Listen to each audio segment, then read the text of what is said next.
Halo semua, balik lagi di channel Teraokun. Sebelum pembahasannya dimulai, silahkan klik tombol subscribe dan aktifkan lonceng notifikasinya supaya kalian gak ketinggalan info dan teori terbaru seputar One Piece. Buat kalian yang mau informasi tambahan soal SBS atau databook, kalian bisa follow Instagram Toraokun. Di sana admin akan memposting soal SBS, databook, dan berbagai teori singkat. Sekarang lanjut ke pembahasan. Bocoran lengkap One Piece Chapter 1075 telah muncul di berbagai forum. Dalam video kali ini, channel Teraokun akan menjelaskan berbagai hal menarik pada chapter kali ini. Chapter kali ini memiliki cover story yang menampilkan kisah masa lalu di mana Vegapunk diundang untuk bertemu dengan para Gorosei. Wujud dari para Gorosei yang muncul hanya berupa siluet saja. Masuk ke dalam cerita utama, cerita dimulai dengan memperlihatkan Shaka yang mencoba untuk menghubungi Pythagoras. Namun, tidak ada jawaban dari Pythagoras. Seperti yang kita tahu dari chapter yang lalu, terjadi sesuatu di tempat di mana Pythagoras berada. Saat itu, Pythagoras seperti merasakan ada yang aneh. Tapi ketika dia menoleh ke belakang untuk melihat, tiba-tiba langsung terjadi ledakan. Wajar memang jika sekarang ini, panggilan dari Shaka belum bisa dijawab oleh Pythagoras. Di layar monitor, Shaka juga melihat ada bayangan dari seseorang yang belum diketahui. Sosok misterius itu dengan cepat menghancurkan semua denden mushi pengawas yang ada di laboratorium. Denden mushi pengawas berfungsi seperti kamera CCTV yang menampilkan video secara langsung ke layar monitor. Laboratorium Pulau Egghead memiliki banyak denden mushi tersebut, sehingga keadaan di sana bisa dipantau di layar monitor. Namun, dalam chapter sebelumnya, diketahui beberapa denden mushi pengawas tidak bisa digunakan akibat guncangan dari para serapi. Kemudian, dalam chapter terbaru ini, semua denden mushi pengawas malah dirusak oleh orang misterius, sehingga Shaka sama sekali tidak bisa memantau keadaan laboratorium dari layar monitor. Di tempat Luffy berada, Luffy menyadari bahwa semua suara di headphone telah menghilang karena semua komunikasi sudah terputus. Luffy pun datang untuk melihat layar monitor bersama Shaka, yang mana layar tersebut menghitam satu persatu. Keadaan di laboratorium sekarang ini menjadi lebih menegangkan dan berbahaya. Shaka pun berkata bahwa ada orang lain di laboratorium bersama dengan mereka. Orang itu merupakan pengacau yang berniat buruk terhadap kubu Vegapunk. Orang itu bertanggung jawab atas berbagai keanehan yang terus terjadi. Sementara itu, diperlihatkan sebagian besar kru bajak laut topi jerami bersama para klon Vegapunk yang telah membentuk 4 kelompok. 4 kelompok tersebut berpencar dengan tujuan mencari Vegapunk yang asli. Vegapunk harus segera ditemukan karena mereka perlu meninggalkan Pulau Egghead secepat mungkin sebelum pasukan angkatan laut datang.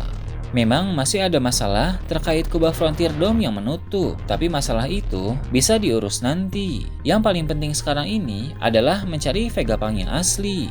Jika waktu terus terbuang di sana, maka pasukan angkatan laut akan segera tiba dan keadaan akan menjadi lebih kacau. Maka dari itu, orang-orang di sana merasa bahwa berpencar dan membagi kelompok untuk mencari Vegapunk adalah langkah yang bagus.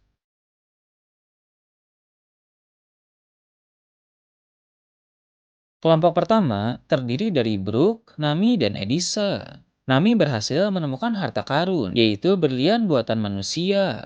Kelompok kedua terdiri dari Chopper, Robin, dan Atlas. Atlas bisa ikut mencari, karena seperti yang terlihat dalam chapter sebelumnya, dia sudah selesai diperbaiki usai rusak, akibat terkena serangan telak dari Rob Lucy. Kelompok kedua itu menemukan organ buatan manusia. Robin yang selalu punya humor mengerikan pun menduga bahwa tubuh Vegapunk telah dipotong-potong. Kelompok ketiga terdiri dari Sanji, Jinbei, dan Stussy. Dari awal, Sanji memang ingin berkelompok bersama Stussy, sehingga dia pasti sangat senang. Sanji bahkan ingin Stussy agar memanggilnya sebagai anjing atau peliharaan. Kelompok keempat terdiri dari Usopp, Franky, Lilith, dan York. Mereka menemukan tempat di mana Pythagoras diserang. Beruntung, ternyata Pythagoras dalam keadaan baik-baik saja karena dia berhasil melompat tepat waktu. Di sekitar area tersebut, York melihat Seraphim bawa Hancock atau yang bernama Snake. York pun segera mendekati Snake untuk mengelusnya. Namun, Pythagoras malah meminta York untuk berhenti. Ternyata, alasan Pythagoras meminta York berhenti karena Snake sedang diperintah oleh seseorang untuk menyerang kubu Vegapunk. Sayangnya, semua sudah terlambat. Snake segera mengubah York menjadi batu. Snake sebagai serapim buah Hancock memang memiliki kekuatan buah iblis Meromeronomi, sama seperti buah Hancock yang asli. Hal tersebut bisa terjadi karena Vegapunk tahu cara meniru kekuatan buah iblis paramesia seseorang dengan menciptakan Green Blood. Setiap serapim dilengkapi dengan Green Blood, sehingga semua serapim memiliki kekuatan buah iblis paramesia. Sekarang ini, usai mengubah York menjadi batu, Snake melancarkan serangan kepada orang-orang yang berada di sana. Mereka pun segera melompat ke bawah untuk melarikan diri dari Snake.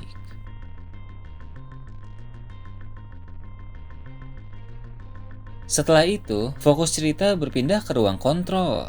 Serapim Kuma yang bernama S-Bear dan Serapim Mihawk yang bernama S-Hawk menerobos masuk ke tempat tersebut. Mereka mencoba untuk menyerang semua orang di sana, termasuk para agen CP0.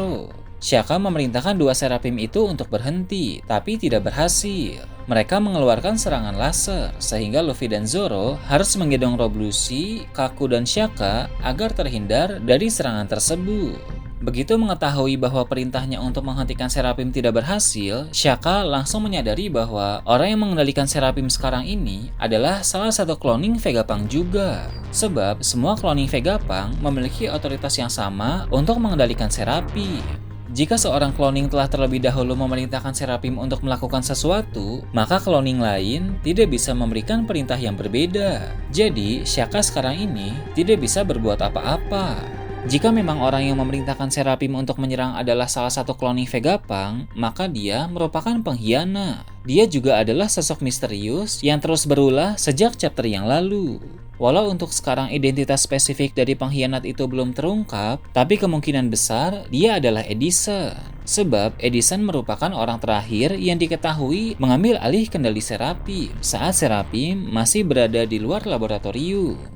Saat para serapim menyerang ruang kontrol, Rob Lucy dan Kaku pun terbangun. Keadaan mereka sekarang cukup buruk, sebab dua agen CP0 itu sedang ditahan dengan borgol batu laut. Sebagai pengguna buah iblis, borgol batu laut membuat mereka melemah. Rob Lucy pun meminta Luffy dan Zoro untuk melepaskan borgol batu laut itu. Rob Lucy dan Kaku ingin bertarung bersama Luffy dan Zoro dalam menghadapi para serapim. Rob Lucy bilang bahwa dia dan Kaku akan lebih berguna jika borgol tersebut dilepaskan. Mendengar perkataan Rob Lucy membuat Luffy dan Zoro memasang tampang yang kocak. Cukup aneh memang mendengar Rob Lucy yang tiba-tiba meminta dilepaskan agar bisa bekerja sama. Bisa saja itu hanya alasan agar bisa lepas dari borgol batu laut. Namun, jika ternyata benar bahwa Rob Lucy ingin bekerja sama, maka kemampuan Luffy untuk mengubah orang-orang di sekitar menjadi rekan telah berpengaruh terhadap Rob Lucy.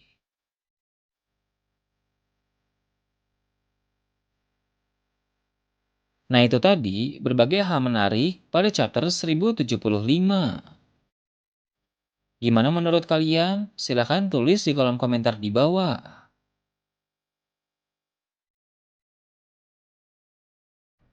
Oke, segitu aja untuk pembahasan kali ini. Jangan lupa like, share, dan subscribe untuk video menarik selanjutnya.